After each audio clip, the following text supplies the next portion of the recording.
नमस्कार। आज की कहानी बजट से है।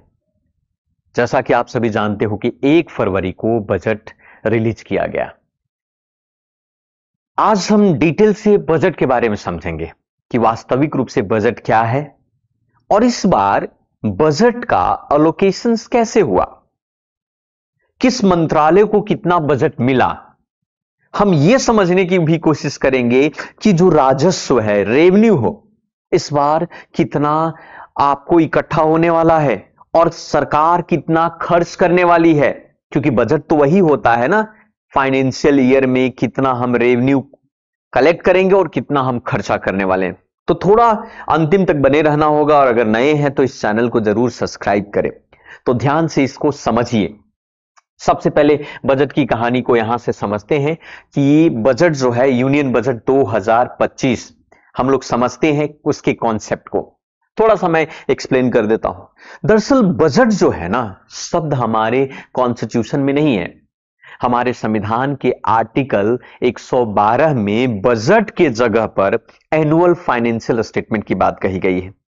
यानी हमारे संविधान में बजट शब्द का प्रयोग नहीं किया गया, उसके जगह पर एनुअल फाइनेंशियल स्टेटमेंट है आपका।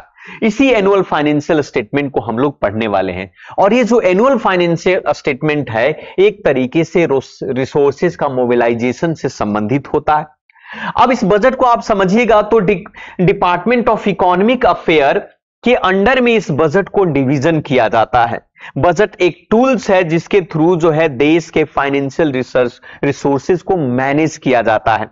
ठीक है, और आने वाले सेब चीजों, अब यहां से समझिए कुछ इंपॉर्टेंट आर्टिकल जो बजट से आपको एग्जाम में प्रश्न के तौर पर पूछेगा। जैसे आर्टिकल 112, इस आर्टिकल 112 में एनुअल फाइनेंशियल स्टेटमेंट की बात कही गई पार्लियामेंट के द्वारा, दोनों हाउस के द्वारा। उसी प्रकार से आर्टिकल 113 में no demand for grant shall be made to except of recommendation of president के रिकमेंडेशन के बिना कोई ग्रांट। आर्टिकल 14 में हम बात करते हैं कंसोलिडेटेड फंड ऑफ इंडिया से पैसे निकालने के लिए अप्रोप्रिएशन बिल की बात करते हैं। जितने भी रेवेन्यू होगा, सरकार जितने भी टैक्स और नॉन टैक्स इकट्ठा करेगी, वो सब कंसोलिडेटेड फंड ऑफ इंडिया में चला जाएगा, जो आर्टिकल 266 में मेंशन किया गया है। उसी प्रकार से आर्टिकल 267 में कंटीजेंसी फंड के बारे में चर्चा की गई। तो चलो ये सब बातें तो होती रहेगी, लेकिन मेन मुद्दे पर हम लोग चलते हैं कि मेन मुद्दा यह है कि इस बार बजट में ऐसी खास चीजें क्या है जिसके बारे में हमें समझना की जरूरत है। सबसे पहले एक एक करके इस खास चीज को समझते हैं। सबसे पहला पॉइंट है अंडरस्टैंडिंग टू विकसित भारत। हमारा विकसित भारत के बारे में हमें समझना होगा, यानी कि डेवलप्ड इंडिया की बात करते हैं तो हमारा विकसित भारत कैसे होगा, इस पर चर्चा किया गया बजट में। विकसित भारत के लिए सबसे पहले एस्पायरेशंस फॉर द विकसित भारत में एक्सेलरेट टू ग्रोथ। विकसित भारत तभी हो सकता है जब हमारी इकोनॉमी ग्रोथ बहुत तेजी से बढ़ेगी। विकसित भारत तभी हो सकता है जब इंक्लूसिव डेवलपमेंट को सिक्योर किया जाएगा। विकसित भारत हमारा मिडिल क्लास के इनकम को बढ़ाना होगा, तभी जाकर कंजप्शन बढ़ेगा तो जीडीपी बढ़ेगा। यहां तक कि प्राइवेट सेक्टर की इन्वेस्टमेंट को भी बढ़ाना होगा और हाउस होल्ड सेंटिमेंट्स को अपलिफ्ट करना होगा। तो निर्मला सीतारमण ने एस्पायरेशंस ऑफ विकसित भारत के कॉन्सेप्ट को यहां पर बताया। तो यह बजट का पहला पॉइंट आपको देखने को मिला। अब एक एक करके इसको समझते हैं। यहां पर यह भी समझने की जरूरत है कि यहां पर 5 कॉन्सेप्ट यहां पर देखने को मिला, यानी कि आप एग्रीकल्चरल ग्रोथ और बिल्डिंग अ रूरल प्रोस्पेरिटी की बात करें तो 5 पॉइंट ट्रीज के अंदर में देखने को मिले। पहला इन्होंने कहा कि एग्रीकल्चर की ग्रोथ अगर बढ़ानी है तो इसके लिए उन्होंने national mission for high yielding seeds की बात कही, यानी कि ये क्या करने वाले हैं कि targeted development and propagation of seeds with the high yield, paste resistance और क्लाइमेट रेजिलेंस, यानी national mission on high yield seeds पर काम कर रहे हैं। सीड्स की क्वालिटी बेहतर कर रहे हैं, फर्टिलाइजर को बढ़ा रहे हैं और जो भी समस्याएं उससे संबंधित है उसका समाधान करने के लिए। तो पहला जो बिल्डिंग रूरल प्रोस्पेरिटी के लिए, ग्रोथ के लिए पहला प्लान लेकर आया है national mission for high yielding seeds.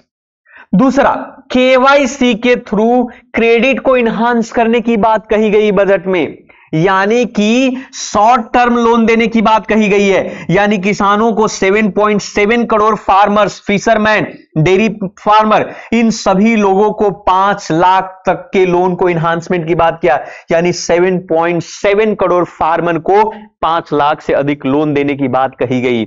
और चौथा जो तीसरा पॉइंट है, प्रधानमंत्री धान धान्य कृषि योजना, डेवलपिंग एग्री डिस्ट्रिक्ट प्रोग्राम, यानी कि कहा गया कि भारत के 100 डिस्ट्रिक्ट में 1.7 करोड़ किसानों को मदद किया जाएगा। किस योजना के थ्रू? एक नई योजना की बात कही गई, प्रधानमंत्री धन धान्य कृषि योजना।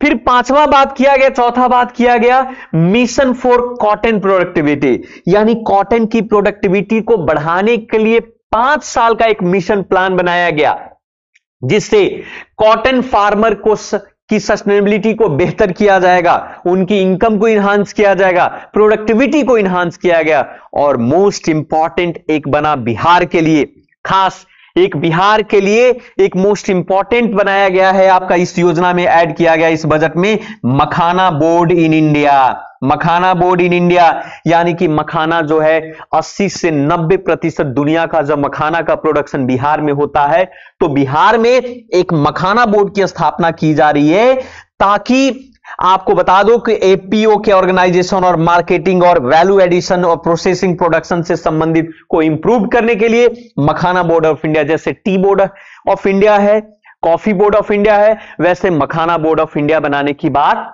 कही गई। ये कृषि से संबंधित चीजों की बात है। उसी प्रकार से आप देखोगे आत्मनिर्भर भारत 3 पल्सेज, यानी कि दाल के प्रोडक्शन में आत्मनिर्भर बनने की बात कही गई है। 6 साल का एक मिशन प्लान है, खास करके स्पेशल फोकस किया जाएगा तूर, उड़द, मसूर, इन सभी चीजों पर फोकस किया जाएगा कि इसकी प्रोडक्टिविटी कैसे बढ़ाई जाए, प्रोटीन कंटेंट कैसे इनहांस किया जाए, इनको पोस्ट हार्वेस्ट स्टोरेज को कैसे इंप्रूव किया जाए। इसके लिए आत्मनिर्भर भारत पल्सेज भी लाया गया है, मतलब बजट में ऐड किया गया। फिर बजट में यह भी ऐड किया गया कि रूरल इकोनॉमी को कैसे बूस्टअप किया जाए। रूरल कमोडिटी में आपका डीबीटी, आप कर सकते हैं direct benefit transfer, cash out, EMI, इन सभी चीजों के माध्यम से। उसी प्रकार से अब हम बात करते हैं एमएसएमई की क्राइटेरिया को भी बदला गया। इस बजट में करंट 1 था इन्वेस्टमेंट, अब 2.5 रिवाइज करके आया है। 1 करोड़ की बात करें, टर्नओवर पहले 5 करोड़ तक था, अब 10 करोड़। स्मॉल इंटरप्राइजेस में 50 करोड़ से 100 करोड़, 10 से 25 किया गया। मीडियम इंटरप्राइजेस में 50 करोड़ हुआ करता था, अब 125 करोड़, उसी प्रकार से 250 से 500। तो एमएसएमई में भी रिवाइज किया गया, चेंज किया गया, जो पहले डेटा था उस डेटा को बदला गया। उसी प्रकार से हम बात करते हैं कुछ और भी इंडस्ट्री के बारे में, जैसे focus product scheme, food, wear and leather sector में बहुत सारे 22 लाख लोग जो है वहां पर इंप्लॉयमेंट काम कर रहे हैं। सरकार ने कहा कि कम से कम टर्नओवर 4 लाख करोड़ और एक्सपोर्ट 1 लाख करोड़, उसको बढ़ाने की बात किया। टॉय सेक्टर की बात किया है ना, टॉय सेक्टर की बात किया जाए,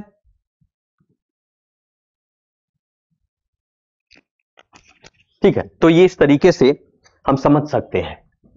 उसी प्रकार से टॉय सेक्टर से लेकर फूड प्रोसेसिंग, इन सभी चीजों में थोड़ा सा इन्हांसमेंट करने की बात कही गई। अब आप देखो, एक और बजट में जोड़ा गया है फोकस ऑन गरीब, यूथ और अन्नदाता नारी। हमेशा से रहा है बजट में बड़ी बड़ी बातें होती है, जब पूरा करने की बात आती है तो आप समझदार हैं। कहा गया कि सक्षम आंगनबाड़ी और पोषाहार 2.0 लेकर आया गया। आईआईटी की कैपेसिटी को इन्हांसमेंट, एक्सपेंशन करने की बात कही गई है। डे केयर, कैंसर सेंटर बढ़ाने की बात किया गया है सारे डिस्ट्रिक्ट के अंदर में। भारतीय भाषा पुस्तक स्कीम लेकर के आया गया ताकि इंडियन लैंग्वेज स्कूल और हायर एजुकेशन में इंडियन लैंग्वेजों को प्रमोट किया जाए। नेशनल सेंटर फॉर एक्सीलेंस और अटल, आप कर सकते हैं कि टिंकरिंग लैब से लेकर इन सभी चीजों को भी किया गया है इसके अंदर में।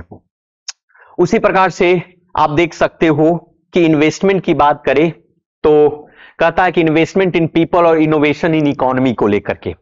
तो पीएम रिसर्च फेलोशिप, आपको पता होगा सरकार ने पीएम रिसर्च फेलोशिप पहले भी था, अभी भी है, कि आईआईटी और आईआईएससी में रिसर्च करने के लिए, टेक्नोलॉजी को बढ़ाने के लिए टू प्रोवाइड थाउजेंड्स 10,000 फेलोशिप की बात कही गई, यानी कि पीएम रिसर्च फेलोशिप में 10,000 बच्चों को फेलोशिप दिया जाएगा ताकि वो आईआईटी और आईआईएससी में वो अपना रिसर्च कर सके। उसी प्रकार से जीन बैंक फॉर क्रॉप्स के लिए gene bank, second gene bank with the 10 lakh जम प्लाज्मा लाइंस की भी शुरुआत किया गया। उसी प्रकार से ज्ञान भारतम मिशन लेकर के आया गया है, डॉक्यूमेंटेशन और conservation for our manuscript heritage. हमारा जो पाली भाषा हुआ या हमारी इस तरीके से प्राकृतिक में जो मैन्युस्क्रिप्ट है उसको national digital repository of the Indian knowledge system लेकर के आया। उसी प्रकार से रिसर्च एंड डेवलपमेंट इनोवेशन में 20,000 करोड़ अलोकेट किया गया है। रिसर्च डेवलपमेंट इनोवेशन इनिशिएटिव में 20,000 करोड़ जो है 20,000 करोड़ जो एलोकेट किया गया है। उसी प्रकार से नेशनल जियो स्पेशल मिशन है ना, ये पीएम गति शक्ति फैसिलिटेशन को मॉडर्नाइजेशन के लिए, लैंड रिकॉर्ड के लिए, एक तरीके से अर्बन प्लानिंग के लिए, इंफ्रास्ट्रक्चर प्रोजेक्ट के लिए, इन सभी चीजों के लिए लेकर के आया है। ठीक है, आगे है इसी तरीके से प्रमोशन एक्सपोर्ट को कैसे प्रमोट किया जाए। आपको एक्सपोर्ट प्रमोशन मिशन लेकर के आया एमएसएमई में ताकि एक्सपोर्ट को प्रमोट किया जाए। उसे भारत ट्रेड नेट लेकर के आया गया। Bharat trade net digital public infrastructure बनाया जाएगा। ग्लोबल सप्लाई चेन को इंटीग्रेशन करने की बात कही गई है। नेशनल फ्रेमवर्क फॉर और वायर हाउसिंग फैसिलिटी की भी व्यवस्था यहां पर की गई है। उसी प्रकार से फाइनेंस सेक्टर में रिफॉर्म लाने की बात कही जा रही है, जैसे ग्रामीण क्रेडिट स्कोर। उसी प्रकार से केवाईसी के लिए एफडीआई लिमिट इंश्योरेंस में भी 74% के बीच में। ठीक है, उसी प्रकार से पर्सनल इनकम में आप देख लो, ये बड़ा चर्चा में रहा, न्यूज में रहा, खास करके इस बार इनकम टैक्स के स्लैब चेंज कर दिया गया। 0 से 4 लाख पर कोई टैक्स नहीं लगेगा, 4 से 8 लाख पर 5% टैक्स की बात कही गई और 8 से 12 लाख पर 10% टैक्स की बात करेगी। यानी यहां पर यह भी बताया गया कि 12 लाख से अंडर तक कोई भी टैक्स नहीं लगेगा, क्योंकि टैक्स भरने के बाद उसको रिबेट मिल जाएंगे। और 12 से 16 लाख पर 15% टैक्स, 16 से 20 लाख पर 20% टैक्स और 20 लाख से 24 लाख के बीच में 25% टैक्स और 24 लाख से ऊपर जिसका इनकम होगा उनको 30% टैक्स देना पड़ेगा। टैक्स डिडक्शन की लिमिट की बात करेगा, टैक्स डिडक्शन लिमिट की बात करें सिटीजन के लिए तो डबल फ्रॉम 50,000 से लेकर 1 लाख के बीच में एनुअल से लेकर, तो ये भी बातें हैं। यहां तक कि टीडीएस में annual limit 2.4 lakh for TDS on the rent बढ़ाया, इंक्रीज 6 लाख तक ले गया इसको। टैक्स रिफॉर्म, तो ये टैक्स रिफॉर्म किया जा रहा है इसके बारे में, इस चीजों के बारे में। उसी प्रकार से थोड़ा सा सेक्टर स्पेसिफिक प्रपोजल की बात भी कही गई। मेक इन इंडिया के थ्रू जो है LED, LCD, TV, looms, textile, capital, इन सभी चीजों में एग्जाम्पशन किए गए हैं। थोड़ा सा मोबाइल फोन पर भी एग्जाम्पशन किया गया, इलेक्ट्रिक व्हीकल्स पर भी एग्जाम्पशन की बात कही गई। वो एक्सपोर्ट प्रमोशन में ड्यूटी फ्री इनपुट्स होगा हैंडीक्राफ्ट्स को लेकर के। अब इसको आप थोड़ा सा यहां पर ये समझने की कोशिश करो कि राजस्व इकट्ठा होगा कैसे।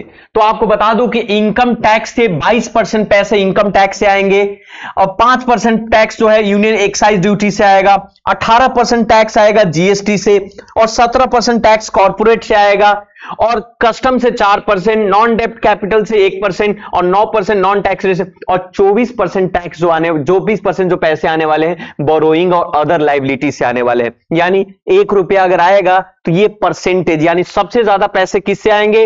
बोरोइंग और लोन से आएगा। उसके बाद दूसरे नंबर पर कहां से पैसा आएगा? इनकम टैक्स से आएगा। उसके बाद कॉर्पोरेट टैक्स से आएगा, ये जीएसटी से आएगा। उसके बाद कॉर्पोरेट। तो इस तरीके से आपका पैसा सरकार के खजाने में आने वाले।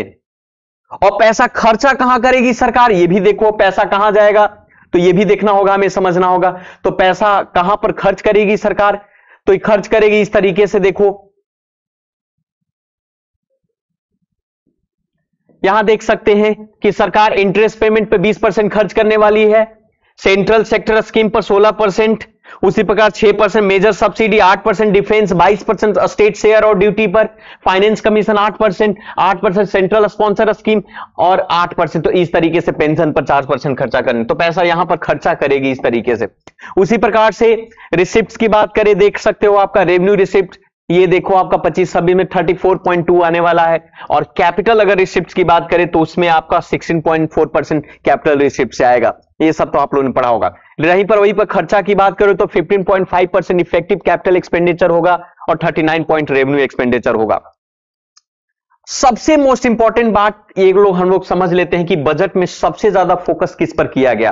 तो बजट में 4,91,732 करोड़ जो है डिफेंस पर खर्चा कर रही है, यानी सरकार सबसे ज्यादा पैसा खर्च कर रही है डिफेंस पर। उसके बाद रूरल डेवलपमेंट पर खर्चा करेगी 2,66,817, होम अफेयर पर खर्चा करेगी 2,33,000, एग्रीकल्चर पर 1,71,000, एजुकेशन पर 1,28,650, हेल्थ पर 98,311, अर्बन डेवलपमेंट पर 96,777, आईटी टेलीकॉम पर 95,298। उसी प्रकार से आप देखोगे 81,000 एनर्जी पर, कॉमर्स इंडस्ट्री पर 65,000 खर्च करने वाली, और सबसे कम पैसा खर्च करने वाली है सोशल वेलफेयर पर 60,052, और सबसे कम पैसा खर्च करने वाली है साइंस डिपार्टमेंट पर, यानी साइंस एंड टेक्नोलॉजी पर 55,600। यानी आज भी भारत जो है इनोवेशन पर पैसा कम खर्चा कर रही है। आप समझ लो, इनोवेशन पर कम खर्चा होगा, क्या होगा?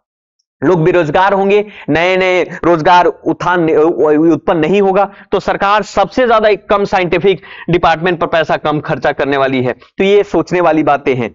तो ये था मोस्ट इंपॉर्टेंट बजट का अलोकेशन, जिसके बारे में हमने आपको बताया। मैं आशा करता हूं कि आपको चीजें समझ में आई होगी। आज के लिए इतना ही, मिलते हैं अगले वीडियो में फिर से। बाकी इस चैनल को जरूर सब्सक्राइब करें, वीडियो को शेयर करें। धन्यवाद। जय हिंद, जय भारत।